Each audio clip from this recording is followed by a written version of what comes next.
Back to politics now. The Nationals are having a leadership spill today. Matt Canavan said on the program earlier that he's standing up to David Littleproud because no one else would. Meanwhile, its coalition partner, the Liberals, are having a spill of their own, a three-way tussle between Angus Taylor, Susan Lee and the newly returned Tim Wilson. Joining us live on this Monday morning is the Liberal Senator Hollie Hughes.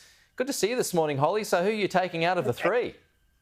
Well, I think I've been pretty clear all along who I'm supporting. I haven't shied away and I will be heavily endorsing Susan Lee into the role of leader. I think not only has she got an enormous amount of life experience that she can bring to the role that will help her expand our base, not just try and appeal to a very narrow sliver of the base. But we're talking about a woman who's got 3 degrees in finance. She didn't just write an essay on a former British Prime Minister. This is a woman with a Masters of Tax Law, a Masters of Accounting, as well as a degree in economics. She sort of covers every single base. I saw this morning that Tim Wilson's thinking about throwing his hat in the ring. I'm not quite sure. I think he might be a little bit late to the party. If people are hitting the phones today, they've probably missed the boat just a little bit. Okay, I will get to that in a moment because I think it's interesting. But just back on Angus Taylor, because you were brutally honest with your assessment of him last week. Does he or him partnering up with Justinta Price change anything for you? Pete, I was in a growing state of fury yesterday after I saw some tweets from George Christensen that clearly people of the so-called right were already in the stages of a coup against Peter Dutton before he had even lost his seat. There was, I don't know if you've seen them or your viewers have seen them, but reports of a Liberal MP getting a phone call from a contender's wife trying to garner support for him long before the election was even over, and I'm talking a couple of weeks before the election day.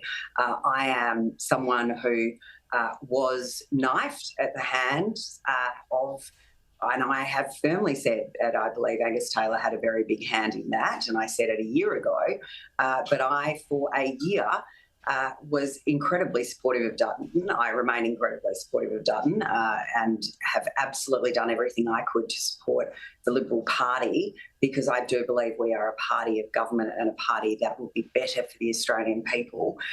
Yet it turns out those were more interested in their own ambition, not for the country, but for themselves, and were planning to topple Dutton whether he had won his seat or won the, it just beggars belief that these people think they can now throw their hand in the ring for leadership positions. So Jacinta Price doesn't change anything for you on that front?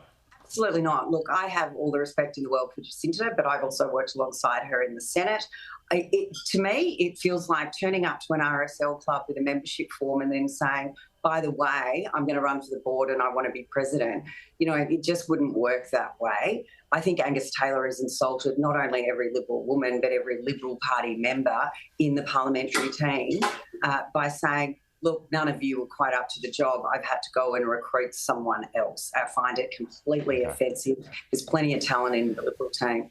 So let's go to some of that now, because more than a few people have said neither option is a compelling one when it comes to Susan Lee or Angus Taylor, which takes us to Tim Wilson, because he's not tainted by the last term. He can prosecute an economic argument and is quick on his feet on a range of different issues. So does that not score for him?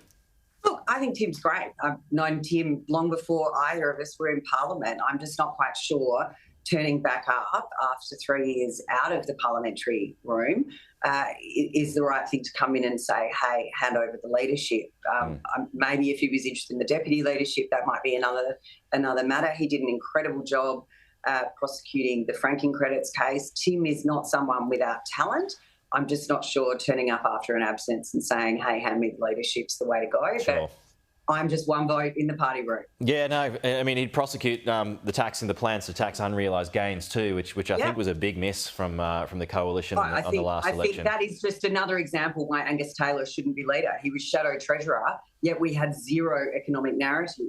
And the fact that he wasn't able to prosecute a case on unrealised gains is breathtaking. I mean, this is the guy who tried to take the Liberal Party to the election opposing tax cuts. I mean, seriously.